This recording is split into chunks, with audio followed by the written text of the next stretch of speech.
Friends, मैं आलोक कुमार आपका स्वागत करता हूं आज के क्लासेस में। आज हम लोग पढ़ेंगे इतिहास के प्रमुख घटनाओं को क्रम से पढ़ने के बारे में, अर्थात किस प्रकार हम इतिहास को पढ़ें ताकि उसे याद करना आसान हो। चूंकि इतिहास की जो घटनाएं हैं बहुत ही विस्तृत है और उसे याद करना अपने आप में काफी कठिन माना जाता है, लेकिन यदि इसे एक क्रम से पढ़ा जाए तो इसे बहुत हद तक आसानी से याद करना किया जा सकता है। क्योंकि इतिहास जो है एक कहानी की तरह है, जिसे यदि हम कहानी की तरह पढ़ें तो काफी आसानी से याद कर सकते हैं, लेकिन अगर जहां तहां से पढ़ी जाए तो हर घटना को याद रखना बहुत ही मुश्किल हो जाता है। तो आइए आज हम लोग पढ़ते हैं इतिहास के प्रमुख घटनाओं को क्रम से कैसे पढ़ें। तो हम लोग जानते हैं कि इतिहास को अध्ययन की सुविधा की दृष्टि से मुख्य रूप से 3 भागों में बांटकर पढ़ते हैं, जिसमें प्राचीन भारत का इतिहास, मध्यकालीन भारत का इतिहास और आधुनिक भारत का इतिहास पढ़ते हैं। अब प्राचीन भारत का इतिहास के अंतर्गत देखा जाए तो हम लोग प्रमुख चैप्टर को इस तरह से पढ़ेंगे, क्रम से कौन सी घटना पहले हुआ उसके बाद कौन घटना हुआ, इस प्रकार हम लोग क्रम से देखेंगे। तो सबसे पहले प्राचीन भारत के इतिहास में हम लोग देखेंगे कि ऐतिहासिक स्रोत, अर्थात हमारे भारत के जो इतिहास है, तो इतिहास की जो घटना है उसका कैसे, मतलब जो घटना हुई है उसका क्या प्रमाण है, कैसे कैसे हम जानेंगे कौन सी घटना कब हुआ, तो उसका कुछ ऐतिहासिक प्रमाण है हमारे पास उपलब्ध है। उसके आधार पर हम इतिहास घटना को पता लगाते हैं, जिसमें से कुछ धर्म ग्रंथ हैं, कुछ ऐतिहासिक ग्रंथ हैं, कुछ विदेशी जो आक्रमणकारी आए थे उसके द्वारा लिखा गया कुछ ग्रंथ है, उससे हम लोग पता लगाते हैं। इसके अलावा कुछ जो पुरातत्व वस्तुएं मिले हैं, अर्थात प्राचीन वस्तुएं जो प्राप्त हुए हैं, उसके आधार पर हम लोग ऐतिहासिक घटना को पता लगाते हैं। तो हम लोग उसमें पढ़ेंगे ऐतिहासिक स्रोत में पहला। उसके बाद दूसरा हम पढ़ेंगे प्रागैतिहासिक काल। आगे जो इसका है प्रागैतिहासिक काल के बारे में पढ़ेंगे। ऐतिहासिक काल में कहते हैं कि जिस समय जो भी वस्तु उपलब्ध हुआ था, यानी उसमें कोई प्रमाण नहीं है, इसका कोई लिखित प्रमाण नहीं है, उसको प्रागैतिहासिक काल कहते हैं। फिर आद ऐतिहासिक काल आता है, जिस समय जो भी कुछ घटना जो था उसका कुछ प्रमाण लिखा हुआ, कुछ प्रमाण मिला लेकिन उसको पढ़ा नहीं जा सका, कुछ ऐसी भाषा में लिखा हुआ था जिसे पढ़ने वाला कोई था ही नहीं, तो उस समय को इतिहास को आद ऐतिहासिक कहा जाता है। फिर हम लोग आगे पढ़ेंगे कि इतिहास किसे कहते हैं। तो इतिहास में देखेंगे जिसमें कि जो भी घटना उपलब्ध हुआ उसको जो भी साक्ष्य मिले, लेखन सामग्री मिला, उसको पढ़ा जा सका, उसको इतिहास पढ़ेंगे। खैर उसको हम आगे डिटेल से पढ़ेंगे। हम तो पहले एक चैप्टर देख रहे हैं, कैसे एक चैप्टर को चैप्टर वाइज हम लोग क्रम से पढ़ेंगे, उसके बारे में आज देखते हैं। तो दूसरा प्रागैतिहासिक काल हो गया। तीसरा हम पढ़ेंगे वैदिक सभ्यता के बारे में। वैदिक सभ्यता किसको कहते हैं, अर्थात जिस समय वेदों की रचना हुई, जिस काल में वेदों की रचना हुई उस समय के सभ्यता को वैदिक सभ्यता कहा गया, जिसमें हम लोग देखेंगे कि किस प्रकार से वेद की किन परिस्थितियों में वेद की रचना हुई, उसके बारे में हम लोग आगे देखेंगे। फिर आगे हम लोग पढ़ेंगे महाजन पदों का उदय। महाजन पद जिसमें देखेंगे किस प्रकार से एक घुमंतु जीवन जीने वाले मानव धीरे धीरे एक आवास बनाकर रहना प्रारंभ करता है और फिर जाकर के धीरे धीरे एक छोटा मोटा एक क्षेत्र में रहते रहते एक महाजन पद के रूप में विकास होता है। उसके बारे में हम लोग आगे देखेंगे विस्तृत से। फिर आगे देखेंगे जैन धर्म के बारे में, किस प्रकार जैन धर्म की उत्पत्ति हुई, इसका विकास कैसे हुआ, क्या क्या इसमें कौन इसके मतलब जैन धर्म के उत्पत्ति किन परिस्थितियों में हुई, जैन धर्म के प्रवर्तक कौन हुए, उनके बारे में हम लोग देखेंगे। फिर आगे हम लोग देखेंगे बौद्ध धर्म के बारे में, बौद्ध धर्म की उत्पत्ति के बारे में, इसकी विशेषता के बारे में देखेंगे। फिर आगे चलकर देखेंगे मगध का उत्कर्ष। जो मगध जो कहा जाता है कि भारत का सबसे बड़ा विस्तृत साम्राज्य जो था मगध का साम्राज्य था, तो कैसे इसका उत्कर्ष हुआ, इसमें कौन कौन से महान राजा हुए, प्रमुख राजा हुए, और फिर कैसे मगध का पतन हुआ, उसके बारे में हम लोग देखेंगे। फिर आगे देखेंगे मौर्य साम्राज्य के बारे में, कैसे मौर्य साम्राज्य की उत्पत्ति हुई, जिसके प्रमुख राजा चंद्रगुप्त मौर्य हुए, जिसमें चाणक्य की सहायता से कैसे अपना राज्य प्राप्त किया, उनके बारे में हम लोग देखेंगे मौर्य साम्राज्य में।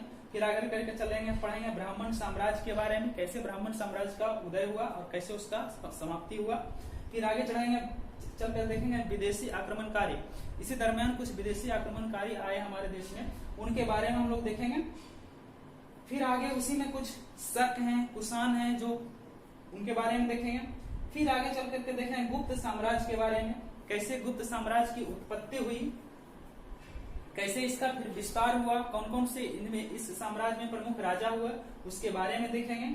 फिर आगे हम लोग देखेंगे वर्धन वंश के बारे में। फिर कुछ दक्षिण भारत के राजवंश हुए, उनके बारे में देखेंगे।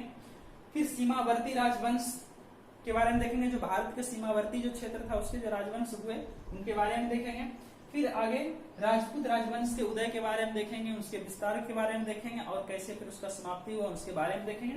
इस प्रकार हम देखेंगे प्राचीन भारत के इतिहास में इतना मुख्य रूप से है, जिसमें से अगर देखा जाए तो एग्जाम की दृष्टि से अक्सर जो एग्जाम में पूछे जाते हैं उसमें से जो प्रमुख जो चैप्टर है उसमें से ऐतिहासिक स्रोत, प्रागैतिहासिक काल, जैन धर्म, बौद्ध धर्म, मगध का उत्कर्ष, मौर्य साम्राज्य, विदेशी आक्रमणकारी, गुप्त साम्राज्य इत्यादि से बहुत ज्यादा सवाल पूछे जाते हैं। हालांकि सारा इंपॉर्टेंट है, लेकिन इतना जो है बहुत ज्यादा है इंपॉर्टेंट, जिससे कि सवाल अक्सर पूछे जाते हैं। फिर आगे अब लोग देखते हैं मध्यकालीन भारत के इतिहास में हम लोग देखते हैं कि कौन कौन से चैप्टर पढ़ना है। तो जिसमें पहला हम लोग देखेंगे कि भारत पर अरब आक्रमण, अरबवासी जो था भारत में कैसे आक्रमण करता है उसके बारे में हम लोग देखेंगे। जिसमें फिर महमूद गजनी का जो भारत पर आक्रमण होता है उसके बारे में देखेंगे। फिर मोहम्मद गौरी के आक्रमण को देखेंगे। फिर आगे चलकर सल्तनत काल के बारे में देखेंगे, कैसे सल्तनत काल जो होता है एक विस्तृत साम्राज्य बन जाता है उसके बारे में देखेंगे। फिर एक दक्षिण भारत का जो है विजयनगर साम्राज्य, बहुत ही महत्वपूर्ण चैप्टर है, उसके बारे में देखेंगे, विजयनगर साम्राज्य के बारे में। फिर बहमनी राज के बारे में देखेंगे। उसके बाद कुछ स्वतंत्र प्रांत हुए उसके बारे में देखेंगे, जो कि किसी राज्य क्षेत्र के अंतर्गत नहीं था, वो एक स्वतंत्र प्रांत के रूप में था, उसके बारे में देखेंगे, जिसमें से गुजरात प्रमुख था। फिर आगे देखेंगे सूफी आंदोलन, इस तरह में कुछ सूफी संतों का आंदोलन होता है उनके बारे में देखेंगे।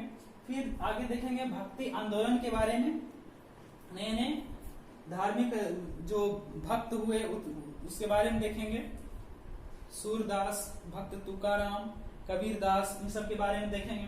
फिर आगे जो पढ़ेंगे इसमें सबसे प्रमुख जो मुगल साम्राज्य है उसके बारे में देखेंगे, कैसे मुगल साम्राज्य की उत्पत्ति होती है, कैसे मुगल साम्राज्य के जो स्थापना किया जाता है, बाबर कैसे स्थापना करता है उसके बारे में देखेंगे। उसके बाद फिर कुछ दक्षिण भारत का जो राज्य है, क्षेत्र है, उसके बारे में देखेंगे। और भारत में कैसे मराठा का उदय होता है, कैसे मराठा साम्राज्य का उदय होता है, कैसे उसका विस्तार होता है, फिर कैसे उसका समाप्ति हो जाता है उसके बारे में देखेंगे।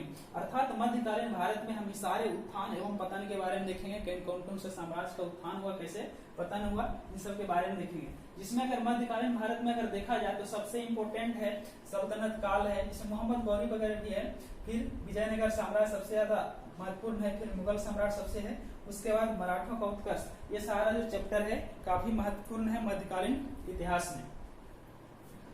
अब जो आगे देखते हैं आधुनिक भारत के इतिहास में, आधुनिक भारत के इतिहास में हम लोग देखेंगे उत्तर मुगल काल, अर्थात मुगल काल से पहले के थोड़े से इतिहास को हम लोग पढ़ेंगे।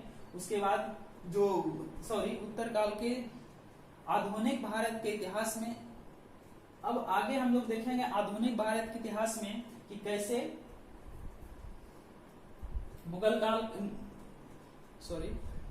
अब आगे हम लोग आधुनिक भारत के इतिहास में देखेंगे उत्तर मुगल काल के बारे में, अर्थात मुगल काल के बाद के बारे में देखेंगे। उसके बाद देखेंगे कैसे भारत में यूरोपीय कंपनियों का आगमन होता है, कैसे विदेशी जो आक्रमण थी यूरोपीय कंपनी जो होती है हमारे देश में आता है व्यापार करने के लिए, और कैसे फिर धीरे धीरे यहाँ शासक बन जाता है अपनी कूटनीतिक चाल के सहारे लेकर के, उसके बारे में हम लोग देखेंगे। फिर आगे हम लोग देखेंगे अंग्रेजों का बंगाल पर आधिपत्य, अंग्रेज जो एक यूरोपीय था वो सारा व्यापार करने आता है और कैसे धीरे धीरे भारत की राजनीति में हस्तक्षेप करने लगता है, और हस्तक्षेप करते करते फिर एक दिन यहाँ का शासन पर कब्जा कर लेता है, उसके बारे में हम लोग देखेंगे। फिर इसी दरमियान देखेंगे सिख धर्म तथा अंग्रेजों के संघर्ष, सिख धर्म के बारे में देखेंगे, जिसमें कई गुरु हुए सिख धर्म के, उनके बारे में देखेंगे। फिर कैसे उनका अंग्रेजों के साथ संघर्ष होता है उसके बारे में देखेंगे। फिर आगे हम देखेंगे ब्रिटिश कंपनी के गवर्नर जनरल के बारे में, ब्रिटिश शासन को संचालित करने के लिए ब्रिटेन के द्वारा चुनकर भेजे गए गवर्नर, गवर्नर जनरल और वायसराय के बारे में हम लोग फिर आगे देखेंगे। फिर आगे जो देखेंगे आधुनिक भारत का जो सबसे महत्वपूर्ण चैप्टर माना जाता है सिपाही विद्रोह की घटना जो हुई उसके बारे में हम लोग देखेंगे। कैसे एक चर्बी वाले कारतूस की घटना से एक बहुत बड़ा आंदोलन का रूप धारण करता है, जिसको हम लोग सिपाही विद्रोह करते के नाम से जानते हैं, उसके बारे में हम लोग देखेंगे। फिर इसी दरमियान हम देखेंगे कुछ किसान आंदोलन के बारे में देखेंगे, कुछ सामाजिक सुधार आंदोलन के बारे में देखेंगे, और एक महत्वपूर्ण जो इसमें आधुनिक भारत में है भारतीय राष्ट्रीय कांग्रेस की स्थापना, उसके बारे में देखेंगे, जो कि किस प्रकार से इसकी स्थापना हुए और कैसे भारत की आजादी में यह एक महत्वपूर्ण संगठन के रूप में साबित होता है, उसके बारे में हम लोग देखेंगे। इसके बाद आगे हम देखेंगे कैसे महात्मा गांधी, जो पहले गांधी के नाम से जाने जाते थे, गांधी जी भारत में आते हैं, भारतीय राजनीति में कैसे प्रवेश करते हैं, दक्षिण अफ्रीका से कब आते हैं, कब भारत में आते हैं, भारतीय राजनीति प्रवेश करते हैं, कब चंपारण सत्याग्रह शुरू करते हैं, और कैसे फिर उनको गांधी से एक महात्मा गांधी नाम दिया जाता है, उसके बारे में हम लोग सारा पढ़ेंगे। फिर आगे हम लोग चल करके देखेंगे कैसे जो कांग्रेस में दो जो होता है गुट बन जाता है, एक गर्म दल का गुट हो जाता है, एक नरम दल का हो जाता है, जिसमें गर्म दल के बारे में हम लोग पढ़ेंगे लाल बाल पाल के बारे में, अर्थात लाला लाजपत राय, बिपिन चंद्र पाल और बाल गंगाधर तिलक, इन तीनों के बारे में पढ़ेंगे, जिन्हें कि लाल बाल पाल कहा जाता है। फिर आगे इसमें देखेंगे कुछ गर्म दल थे अर्थात जो स्वतंत्र भारत की आजादी को मतलब आंदोलन की सहायता से प्राप्त करना चाहते थे, और नरम दल वो थे जो मतलब धरना प्रदर्शन करके याचना के माध्यम से आजादी की चाह रखते थे, उसके बारे में हम लोग पढ़ेंगे। फिर आगे हम लोग देखेंगे जालियांवाला बाग के हत्याकांड के बारे में, जो कि भारत का एक महत्वपूर्ण ही हत्याकांड हुआ था, जिसमें देखेंगे कैसे एक पंजाब के अमृतसर के एक छोटे से बाग में हत्याकांड होता है, उसके बारे में हम लोग देखेंगे। उसके बाद फिर आगे हम लोग देखेंगे चौरा चौरी कांड, काकोरी कांड, चौरा चौरी जो कि गोरखपुर के एक छोटे से पुलिस थाने को उस समय जला दिया जाता है, जिस समय असहयोग आंदोलन चल रहा होता है, जो कि बहुत ही विस्तृत रूप धारण करता है। फिर इसी में आगे हम देखेंगे काकोरी कांड, जो कि 1925 में होता है, एक ट्रेन डकैती होता है, काकोरी कांड, जिसमें ट्रेन में ब्रिटिश का बहुत सारा अस्त्र शस्त्र गोला बारूद जा रहा होता है, जिसमें कुछ क्रांतिकारी के द्वारा लूट लिया जाता है। इस घटना को हम लोग देखेंगे काकोरी कांड के नाम से। फिर आगे हम लोग चल करके देखेंगे भारत छोड़ो आंदोलन के बारे में, कैसे अगस्त प्रस्ताव पास होता है, उसके बाद भारत छोड़ो आंदोलन की क्रांति बुलंद होती है और भारत अंग्रेजों को भारत से भागने के लिए मजबूर कर दिया जाता है, उसके बारे में हम लोग देखेंगे। और अंततः हम लोग देखेंगे कैसे भारत की स्वतंत्रता की प्राप्ति हो जाती है, उसके बारे में हम लोग पढ़ेंगे आगे। और भारत की स्वतंत्रता के बाद फिर थोड़ा सा और हम लोग देखेंगे कैसे भारत में एक गणतंत्र की स्थापना होती है, एक संविधान सभा का गठन किया जाता है और भारत का संविधान का निर्माण किया जाता है, उसके बारे में पढ़ेंगे। अगर आधुनिक भारत में देखा जाए तो प्रमुख चैप्टरों में से है भारतीय यूरोपीय कंपनियों का आगमन, जिसमें बहुत सारे सवाल पूछे जाते हैं, इसको पढ़ेंगे। और ये जो है उसके बाद सिख धर्म, ये भी इम्पोर्टेंट है, ब्रिटिश कंपनी का गवर्नर जनरल, ये भी महत्वपूर्ण है, सिपाही विद्रोह घटना, ये तो सबसे महत्वपूर्ण है। फिर किसान आंदोलन है, सामाजिक सुधार आंदोलन है, भारतीय राष्ट्रीय कांग्रेस है, गांधी युग। अगर इसमें देखा जाए तो हर चैप्टर इम्पोर्टेंट है। इतिहास में ऐसे अगर इतिहास में देखा जाए तो इतिहास में जो परीक्षा में पूछे जाते हैं उसमें से सबसे ज्यादा जो सवाल पूछे जाते हैं आधुनिक भारत से ही पूछे जाते हैं, और उसके बाद प्राचीन भारत से पूछे जाते हैं। मध्यकालीन भारत से बहुत ही कम सवाल पूछे जाते हैं हर एग्जाम में, चाहे वो बीपीएससी का एग्जाम हो, चाहे बिहार दरोगा का एग्जाम हो, चाहे एसएससी का एग्जाम हो, हर एग्जाम में सबसे ज्यादा जो इतिहास से सवाल पूछे जाते हैं वो आधुनिक भारत से पूछे जाते हैं, और उसके बाद फिर प्राचीन भारत के इतिहास से पूछे जाते हैं। मध्यकालीन भारत के इतिहास से बहुत ही कम सवाल पूछे जाते हैं। अब चाहे तो मध्यकालीन भारत के इतिहास को छोड़ सकते हैं अगर कम समय है तो, और सही ढंग से पढ़ने के लिए आधुनिक भारत और ये प्राचीन भारत, इन दोनों को भी कवर कर लें तो बहुत है। तो दोस्तों उम्मीद करते हैं कि आपको ये अच्छा लगा होगा, इसको अगर हम क्रम से कैसे पढ़ेंगे। अगर आपको ये वीडियो अच्छा लगा होगा तो प्लीज लाइक करें, सब्सक्राइब करें और दोस्तों को शेयर करें। ये इसको हम बेसिक पार्ट 1 के अंतर्गत रखते हैं। हम इसके बाद हम पार्ट 1, पार्ट 2, पार्ट 3 इस तरह से हम आगे के इसके जो सिलेबस के अनुसार से जैसे हम क्रम आधारित किया है इसके अनुसार से हम पार्ट बाय पार्ट आगे करके बढ़ाते जाएंगे और आगे हम लोग इसको कंटिन्यू करेंगे। तो आज के लिए बस इतना ही। धन्यवाद दोस्तों।